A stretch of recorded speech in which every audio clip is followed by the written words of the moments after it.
जय हिंद दोस्तों, स्वागत है आपके अपने YouTube चैनल पर। आज हम लूसेंट जीके को कवर करेंगे इसमें और भारत के भूगोल को देखेंगे।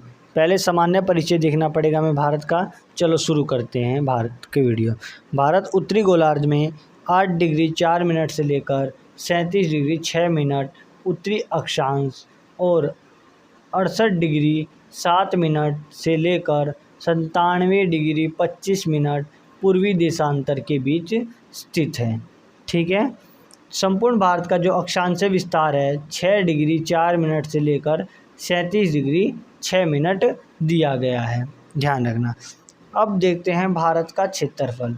भारत का क्षेत्रफल 32,87,263 वर्ग किलोमीटर पर अपना प्यारा भारत फैला हुआ है, जो विश्व की दृष्टि से यानी क्षेत्रफल की दृष्टि से भारत विश्व का 7वां सबसे बड़ा देश है। इसका मतलब ये हुआ कि भारत से क्षेत्रफल की दृष्टि से 6 बड़े देश हैं, जो कि इनमें कौन से हैं, जैसे रूस सबसे बड़ा देश है विश्व में, उसके बाद कनाडा, चीन, संयुक्त राज्य अमेरिका, ब्राज़ील, ऑस्ट्रेलिया और 7वें नंबर पर अपना भारत है।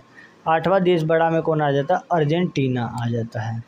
भारत जो है ना जनसंख्या के मामले में दूसरे नंबर पर आता है, लेकिन 2023 में एक रिपोर्ट आया है जिसमें भारत की जनसंख्या विश्व में सबसे ज़्यादा बताई जा रही है। ठीक है, ध्यान रखना। भारत का क्षेत्रफल संपूर्ण विश्व के क्षेत्रफल का कितना परसेंट है? 2.42% है। ये बहुत बार क्वेश्चन पेपर में पूछा गया है, ध्यान रखना। विश्व के क्षेत्रफल का कितना परसेंट है? 2.42% है। और क्षेत्रफल के अनुसार कौन से नंबर पर आता है भारत? 7वें नंबर पर आता है। जनसंख्या हमारे पास 17.5 है, यानी जनसंख्या में हमने क्या कर रखे हैं? झंडे गाड़ रखे हैं। और भूमि हमारे पास कम है, जनसंख्या ज़्यादा है। 2011 की जनगणना के अनुसार है, ध्यान रखना। जनसंख्या में तो आपसे ज़्यादा पूछा नहीं जाएगा। उसके बाद भारत का उत्तर से दक्षिण विस्तार कितना है? 3214 किलोमीटर है। ठीक है। और पूर्व से पश्चिम विस्तार कितना है? 2933 किलोमीटर पर भारत फैला हुआ है।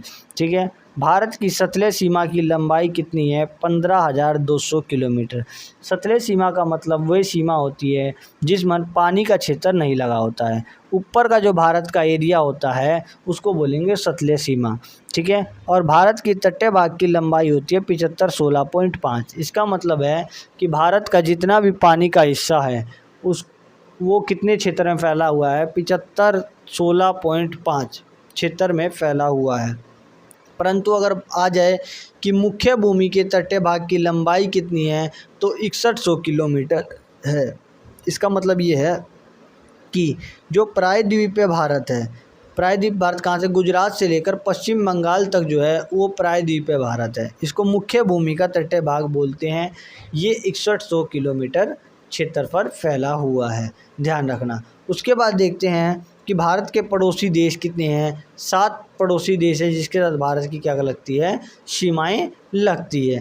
ठीक है। सबसे ज़्यादा भारत की सीमा किस देश के साथ लगती है? बांग्लादेश के साथ लगती है। कितनी लगती है? 4096 किलोमीटर लगती है। 0.7 याद करने की जरूरत नहीं है, बस याद रखना 4096 किलोमीटर से लगती है। दूसरे नंबर पर किससे लगती है? सबसे ज़्यादा सीमा चीन से लगती है। 3488 किलोमीटर की सीमा लगती है, ध्यान रखना।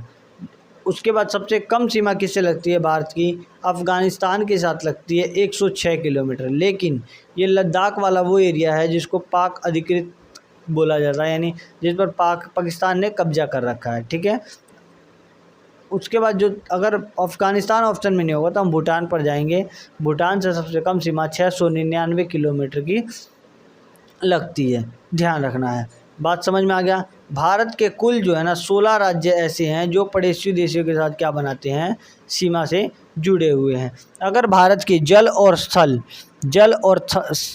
एवं स्थल दोनों से लगे हुए देश की बात करें तो बांग्लादेश के साथ, म्यांमार के साथ और पाकिस्तान के साथ हमारी जो सीमा लगती है जल व स्थल दोनों से ही लगती है।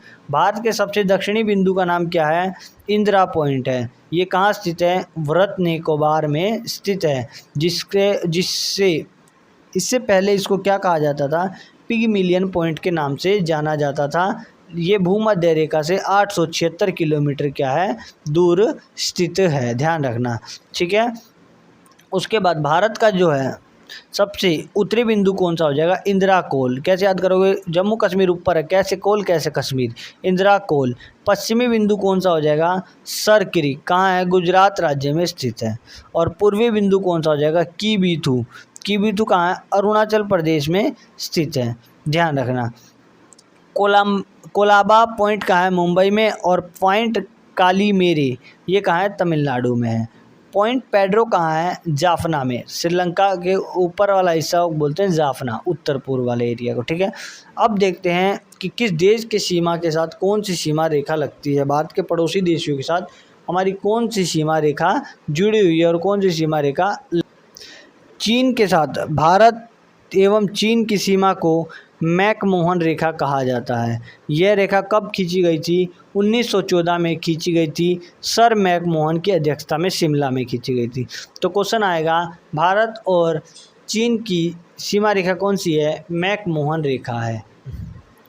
नेक्स्ट है, भारत और अफगानिस्तान के बीच कौन सी सीमा रेखा थी, डूरंड रेखा थी। यह 1896 में खींची गई थी, लेकिन भारत का विभाजन हो गया, उसके बाद ये रेखा किन दो देशों के बीच है, भारत के बीच में नहीं है, ये अफगानिस्तान और पाकिस्तान के बीच में स्थित है, ध्यान रखना। भारत और पाकिस्तान की रेखा जो है, सीमा रेखा कौन सी है, रेड क्लिफ सीमा रेखा है। कौन सी सीमा रेखा है, रेड क्लिफ सीमा रेखा, रेड क्लिफ सीमा रेखा है, जो कि 15 अगस्त 1947 को सर रेड क्लिफ की अध्यक्षता में, किसकी अध्यक्षता में, सर रेड क्लिफ की अध्यक्षता में खींची गई थी, ध्यान रखना। भारत और नेपाल के मध्य कौन सी सीमा रेखा है, काली नदी, काली नदी भारत और नेपाल की सीमा रेखा बनाती है।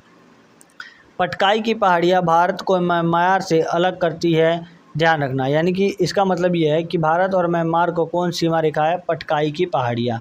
दक्षिण में श्रीलंका की कौन सी सीमा रेखा है, भारत के साथ पाक जल संधि और मन्नार की खाड़ी के द्वारा अलग होती है। पाक जल डमरू मध्य में ही राम सेतु स्थित है।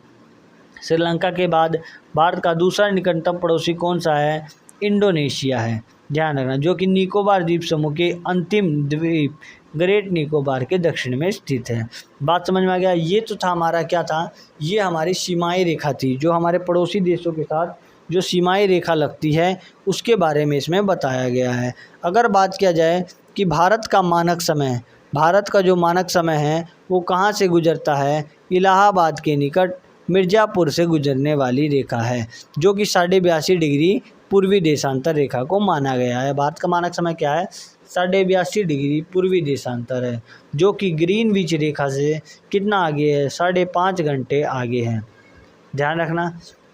इसका मतलब ये है, अगर वहाँ 12 बज रहा है तो भारत में 5:30 बज रहा होगा इंग्लैंड में। ग्रीनविच रेखा कहाँ है, इंग्लैंड में खींची गई है, ग्रीनविच वेधशाला से, ठीक है। 0 डिग्री देशांतर माना गया इसको। 82.5 डिग्री पूर्वी देशांतर 5 राज्यों से होकर गुजरती है, भारत के 3 प्रदेश से, ध्यान रखना। पहला हो जाएगा उत्तर प्रदेश, क्योंकि उत्तर प्रदेश के मिर्ज़ापुर से उत्तर प्रदेश, फिर हो जाएगा कौन सा, उत्तर प्रदेश, मध्य प्रदेश, छत्तीसगढ़, उड़ीसा और आंध्र प्रदेश से होकर क्या करती है, गुजरती है। उसके बाद आ जाता है भारत के बीचों बीच से एक रेखा गुजरती है जिसका नाम है कर्क रेखा। कर्क रेखा लगभग भारत के मध्य से गुजरती है, यह 8 राज्यों से होकर गुजरती है। आपने बहुत बार इसका ट्रिक सुना होगा, कर्क रेखा भारत पर गुजरती है तो मित्र पर गमछा झाड़ दो, तो इसका अलग अलग ट्रिक बनाया जाता है, लेकिन देखते हैं। गुजरात, राजस्थान, मध्य प्रदेश, छत्तीसगढ़, झारखंड, पश्चिम बंगाल, मिजोरम और त्रिपुरा, ये क्या है, कर्क रेखा पर स्थित 8 राज्य हैं भारत के, ध्यान रखना। उसके बाद भारतीय उपमहाद्वीप में शामिल देश कौन से। भारतीय उपमहाद्वीप का मतलब ये है, अगर भारत को हम ध्यान से देखते हैं तो ये एक उपमहाद्वीप यानी महाद्वीप का एक ऐसा हिस्सा, छोटा सा हिस्सा दिखता है जिसको उपमहाद्वीप के नाम से जाना जाता है। तो भारतीय उपमहाद्वीप में कौन से शामिल होंगे, जो भारत के अंदर ही हमें दिखाई दे रहे हैं। पहला हो जाएगा भारत अपना, फिर उसके बाद पाकिस्तान, फिर उसके बाद नेपाल, भूटान और बांग्लादेश। ये 5 राज्य देश हैं जो उपमहाद्वीप में आते हैं, भारतीय उपमहाद्वीप में आता है। कई बार क्वेश्चन आता है कि भारतीय उपमहाद्वीप में कौन सा देश शामिल नहीं होता है। ऑप्शन में होता है म्यांमार, तो म्यांमार को टिक कर देना, ध्यान रखना। उसके बाद है सर्वाधिक राज्यों की सीमा से लगा राज्य कौन सा है, उत्तर प्रदेश है। उत्तर प्रदेश की सीमा 8 राज्यों से लगती है। भारत में राज्यों नेक्स्ट है भारत में गुजरात राज्य की तटरेखा सर्वाधिक लंबी है। तटरेखा मतलब उसकी जो पानी की ज़्यादा लगती है। इसके बाद आंध्र प्रदेश की तटरेखा सबसे लंबी मानी गई है। भारत के 9 राज्य ऐसे हैं जो तटरेखा से लगे हुए हैं। ये हैं, इसको प्रायद्वीपीय भारत भी बोला जाता है। गुजरात, महाराष्ट्र, गोवा, कर्नाटक, केरल, तमिलनाडु, आंध्र प्रदेश, उड़ीसा और पश्चिम बंगाल, ये 9 राज्य हैं जो कि भारत के प्रायद्वीपीय क्षेत्र में अपना विस्तार जमाए हुए हैं। और इन्हीं 9 राज्यों में क्या मिलता है हमें, इन्हीं 9 राज्यों में हमें नाव देखने को, यानी बंदरगाह मिलते हैं। बंदरगाह कहाँ है, इन्हीं 9 राज्यों में स्थित है। नेपाल के साथ जो अंतर्राष्ट्रीय सीमा बनाने वाले राज्य कौन से हैं, उत्तराखंड है, उत्तर प्रदेश है, बिहार है, पश्चिम बंगाल और सिक्किम है। ठीक है। बांग्लादेश के साथ अंतर्राष्ट्रीय सीमा बनाने वाले राज्य कौन से हैं, पश्चिम बंगाल है, असम है, मेघालय है, त्रिपुरा और मिजोरम है। ध्यान रखना कौन सा है, मिजोरम है। अगर बात करते हैं, नेक्स्ट देखते हैं, पाकिस्तानी सीमा से लगे 3 भारतीय राज्य हैं, राजस्थान, गुजरात और पंजाब हैं। अरुणाचल प्रदेश की सीमा से लगा भारत राज्य है म्यांमार, पश्चिम में भूटान और उत्तर में चीन मिलती है। ठीक है। 3 ओर से बांग्लादेश से घिरा राज्य कौन सा हो जाएगा, त्रिपुरा हो जाएगा।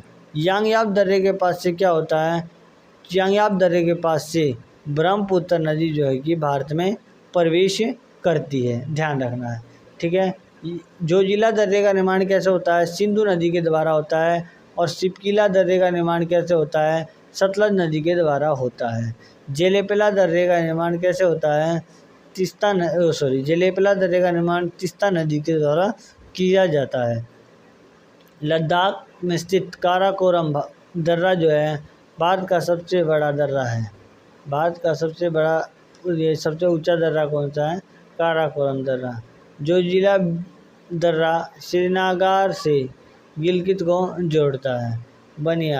बनिहाल दर्रा है, कैसे याद करेंगे, बनिहाल बीवी को गिरवा रहता है, कजूर बीवी, समझ में आ गया। इसीलिए ध्यान रखना, बनिहाल दर्रा के बारे में याद रखना।